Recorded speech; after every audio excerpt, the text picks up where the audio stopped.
নমস্কার, আমি অপু। অপুর সংসারে সকলকে জানাই স্বাগত। কেমন আছো সকলে?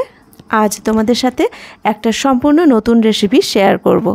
অনেক সময় রাতে 2-4 পিস রুটি বেঁচে যায়, আর ওই বেঁচে যাওয়া রুটি পরের দিন বাসি হয়ে যায়, যেটা খেতে সকলেরই অনীহা থাকে। তাতে হয় ফেলা যায়, আর নইলে কষ্ট করে খেতে হয়। তাই ওই বাসি রুটি যাতে কষ্ট করে খেতে না হয় কিংবা ফেলা না যায়, তাই একটা নতুন মুখরোচক খাবার তোমাদের সাথে শেয়ার করব। তো চলো শুরু করি। দেখো, আমার কয়েকটা রুটি রাতের বেঁচে গেছিলো, আর ওই রুটিগুলো দিয়ে যে খাবারটা বানাবো তার জন্য আমাকে প্রথমে একটা পুর বানিয়ে নিতে হবে। তার জন্য আমি কড়াই বসিয়ে দিয়েছি। কড়াইতে দিয়ে দিলাম খানিকটা সাদা তেল, তারপরে দিয়ে দিলাম গোটা জিরে, এরপর 5-6খানা রসুনের কোয়া আমি কুচিয়ে দিয়েছি, সামান্য আদা কুচিও দিলাম, এরপর 2-3টা কাঁচা লঙ্কাও কুচিয়ে দিয়েছি। এবার দিলাম পেঁয়াজ কুচি, 2টো মাঝারি সাইজের নইলে একটা বড় সাইজের পেঁয়াজ কুচিয়ে দিতে হবে। এবার ভালো করে পেঁয়াজটা নেড়ে চেড়ে নেব। পেঁয়াজটা ভাজা ভাজা হয়ে গেলে ওর মধ্যে একটা টমেটো কুচি করে দেব। এরপর দিয়ে দেব গাজর, একটা গাজর কুচিয়ে দিয়েছি, আধখানা বিটও কুচি কুচি করে দিয়েছি। এবার একসাথে সব খুব ভালো করে নেড়ে চেড়ে নেব। এখানে একটু বিনস অ্যাড করলে ভালো লাগতো, কিন্তু আমার বিনসটা শেষ হয়ে গেছে। সবজিগুলো এবার বেশ কিছুক্ষণ এইভাবে লো ফ্লেমে নাড়াচাড়া করতে হবে যতক্ষণ না সবজিটা সেদ্ধ হচ্ছে। এবার এর মধ্যে দিয়ে দেব 1/2 চামচ লবণ, দিয়ে দিলাম সামান্য হলুদ গুঁড়ো, আর অল্প করে একটু লঙ্কা গুঁড়োও দিলাম। ঝালটা তোমরা যে যেমন খাবে তেমন দেবে। এবার একসাথে মশলাগুলো ভালো করে নেড়ে চেড়ে নেব। সবজিগুলো মোটামুটি সেদ্ধ হয়ে এলে ওর মধ্যে দিয়ে দিব একটা গোটা সেদ্ধ করা আলু। এবার আলুর সাথে সব কিছু ভালো করে মাখিয়ে নেব। আলুর সাথে সব কিছু ভালো করে মাখিয়ে নিয়ে সবশেষে দিয়ে দেব 1/2 চামচ গোলমরিচের গুঁড়ো। মোটামুটি মশলা সব দেওয়া শেষ, ভালো করে সব কিছু মাখিয়ে নিতে হবে। আর এবার দিয়ে দেব কিছুটা টমেটো সস। সসের সাথে ভালো করে সব কিছু মাখিয়ে নেব। এবার পুরটা রেডি হয়ে গেল।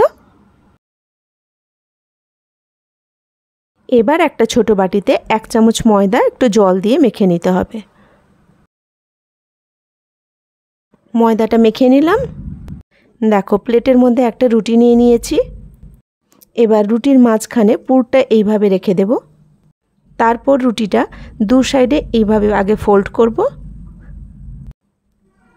তারপর পেছন থেকে আস্তে আস্তে করে রোলের মতো মুড়ে মুড়ে সামনের দিকে যাব। আচ্ছা, যে ময়দাটা মেখেছিলাম, এবার ওই ময়দাটা নিয়ে রুটির এই যে অংশটাতে আস্তে করে ময়দাটা দিয়ে ওপরের অংশটা তার উপরে চাপিয়ে দেব। দেখো, একদম সেট হয়ে গেল। রুটিটা আর একদমই খুলবে না। একই রকমভাবে প্রত্যেকটা রুটির মাঝখানে আমি এইভাবে পুর রেখে 2 সাইডটাকে ফোল্ড করে নেব। তারপর রোলের মতো পেছনের দিকটা মুড়ে আস্তে আস্তে করে সামনের দিকটা এইভাবে ফোল্ড করে একই রকমভাবে ময়দা দিয়ে আটকে দেব।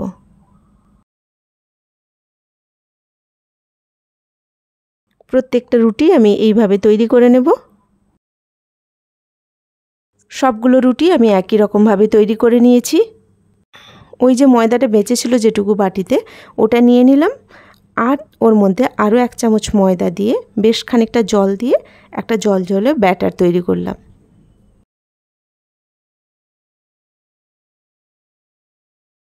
এবার তৈরি করে রাখা রুটিগুলো এই ব্যাটারের মধ্যে ভালো করে ডুবিয়ে নেব।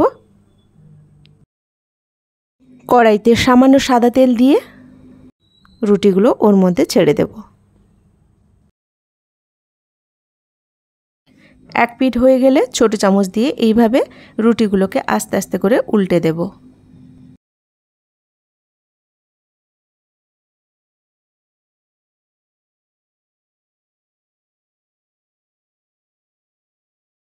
রুটিগুলো 2 সাইড এইভাবে উল্টে পাল্টে লাল লাল করে ভেজে নিলেই রেডি হয়ে যাবে বাসি রুটি দিয়ে তৈরি নতুন খাবার। তবে এটা শুধু বাসি রুটি দিয়ে যে তৈরি করা যায় তা নয়, টাটকা রুটি দিয়েও একই রকমভাবে তৈরি করে কিন্তু বাচ্চাদের স্কুলের টিফিনে কিংবা অফিসে টিফিনে দেওয়া যায়। খেতে খুবই মুখরোচক হয়। সকালের জলখাবারে এরম বাসি রুটি কিংবা টাটকা রুটি যাই দিয়েই করো না কেন ভীষণ টেস্টি হয়। গরম গরম সসে ডুবিয়ে কিন্তু দারুণ লাগে খেতে। তোমাদের রেসিপিটা কেমন লাগলো অবশ্যই কমেন্ট করে জানিও।